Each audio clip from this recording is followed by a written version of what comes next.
Janaki kidnap case గురించి శివ, హాసిని ఇద్దరూ కూడా లాయర్ గంగాధర్ని కలుస్తారు. లాయర్ శివ, హాసినిల కేసు తీసుకున్నాడా లేదా పూర్తి వివరాలు ఈ వీడియోలో చూడండి. పలికే బంగారమైన సీరియల్ జూన్ 6వ ఎపిసోడ్లో ఏం జరిగిందంటే, సత్యమ్మ కూర్చుని బాధపడుతూ ఉంటే శివ వస్తాడు. అష్టలక్ష్మి చెప్పింది, నువ్వు ఒక పూటే తింటానని, జానకి కనిపించే వరకు ఇలాగే ఉంటానని మొక్కుకున్నావంట. అలా చేయడం కరెక్ట్ కాదు. నువ్వు భోజనం మానేస్తే జానకి దొరుకుతుందా? నేను కలరు కలిసి వెతుకుతున్నాం కదా. దీని వెనక డీసీపీ ఉన్నాడు. మేము ఎలాగైనా కనుక్కుంటాం.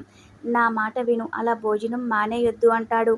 దేవుడికి మొక్కుకున్నాను కాబట్టి నేను ఒక్కపూటే చెయ్యాలిరా అంటుంది సత్యమ్మ. ఇక అప్పుడే హాసిని వస్తుంది. నీతో మాట్లాడాలి అని శివని బయటికి రమ్మంటే, నువ్వైనా చెప్పు కలరు, సత్యమ్మ ఇలా మొక్కుకుందట అని తన మొక్కు గురించి చెప్తాడు. ఒక పూట భోజనం మానేయడం మంచిదే, కానీ మీలాంటి వాళ్ళు ఒక పూట భోజనం చేయడం మీ ఆరోగ్యానికి మంచిది కాదు. ఆలోచించమని జానకిని మేము ఎలాగైనా తీసుకొస్తామని హాసిని చెప్తూ ఉంటే, హాసినితో మాట్లాడకుండానే సత్యమ్మ లోపలికి వెళ్ళిపోతుంది. నేను సందీప్ అక్కడికి కలిసి వెళ్ళామని నువ్వు తిట్టావు కదా, ఆ రూమ్లో ఇది దొరికిందని జానకి చెవిదిద్దుని హాసిని శివకి చూపిస్తుంది. జానకిని అక్కడే ఉంచి ఉంటారు అంటుంది హాసిని. ఇప్పుడు మనకి తెలిసిందని వేరే చోటికి కూడా మార్చేసి ఉంటారని శివ అంటాడు. నీలవేణి ఫోన్ చేసింది. మనకి ఒక లాయర్ అడ్రస్ ఇచ్చింది. చాలా మంచివారట, మనం వెళ్ళి కలుద్దామని హాసిని అంటుంది.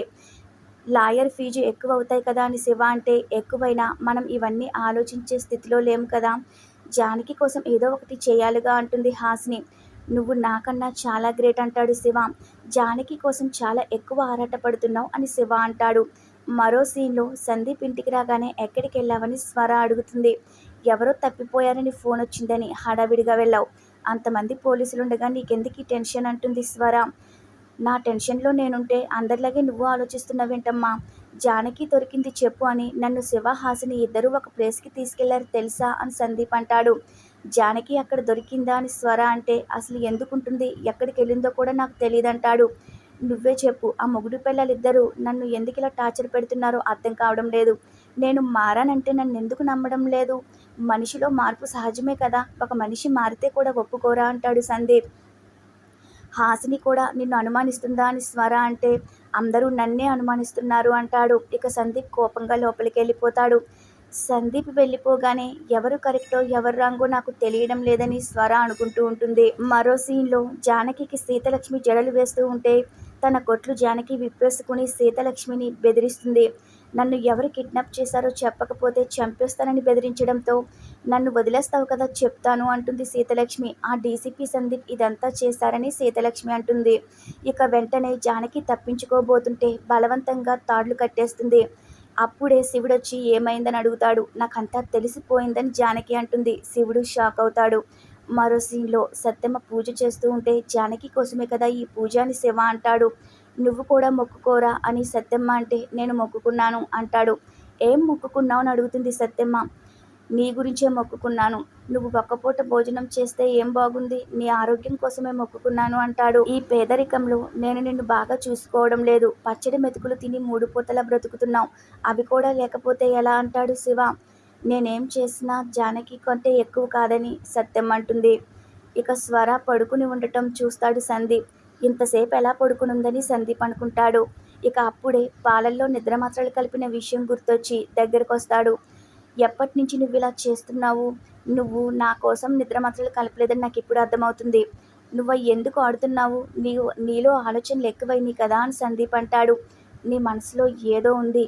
నీకున్న ప్రాబ్లం నేనేనా అంటాడు. నేను మారానంటే నువ్వు కూడా పూర్తిగా నమ్మడం లేదు కదా అని సందీప్ అంటాడు. ఈ ప్రపంచంలో నన్నెవరు నమ్మకపోయినా నువ్వొక్కదానివి నమ్మితే చాలు అంటాడు. ఈ మాత్రలు మానేయమ్మా అంటాడు. ప్రశాంతంగా హాయిగా ఉండు. నువ్వు నన్ను అనుమానించొద్దు అంటాడు. నువ్వు నిజంగా నన్ను అనుమానిస్తే నిన్ను నువ్వు అనుమానించుకున్నట్లే. నేను నీ పెంపకంలోనే పెరిగానుగా అని సందీప్ అంటాడు. ఇక లాయర్ని కలవడానికి హాసిని, శివ వెళ్తారు. మమ్మల్ని ఒక వ్యక్తి ఇబ్బంది పెడుతున్నారని, మా ఇంట్లో అమ్మాయిని కిడ్నాప్ చేసి నాటకాలు ఆడుతున్నాడని, ఆ వ్యక్తి మీద కేసు పెట్టి శిక్ష పడేలా చేయాలంటే ఎవరతనని గంగాధర్ అడుగుతాడు. సందీప్ అని వాళ్ళు అనగానే, డీసీపీ సందీపే కదా, అతను చాలా మంచివాడు, నైస్ పర్సన్, డెడికేటెడ్ పోలీస్ అని గంగాధర్ అంటాడు. ఇక హాసినికి కోపం వచ్చి, ఎక్కడికి వెళ్ళినా తన మనుషులే ఉన్నారు, మంచోడు అన్నాక మనకెలా సహాయం చేస్తారు, వెళ్దాం పదా అని శివని తీసుకెళ్ళిపోతూ ఉంటే, కూర్చోండి మాట్లాడదామని గంగాధర్ అంటాడు. మీరు అందరిలాగే డీసీపీ మంచోడన్నారు, ఇంకా మీరు మాకేం చేస్తారని హాసిని అంటుంది. DCP dedicated person, sincere police officer అన్నాను గాని తన గురించి పర్సనల్గా నాకే విషయాలు తెలీదు, కూర్చోండి మాట్లాడదామంటాడు. సందీప్తో మీకున్న ఇబ్బంది డీటెయిల్గా చెప్పమనేసరికి హాసిని మొత్తం వివరంగా చెప్తుంది. అంటే సందీప్కి మీ పెళ్లి జరగడం ఇష్టం లేదు, నువ్వంటే ఇష్టం అంతే కదా అని గంగాధర్ అంటాడు. అవును అంటుంది.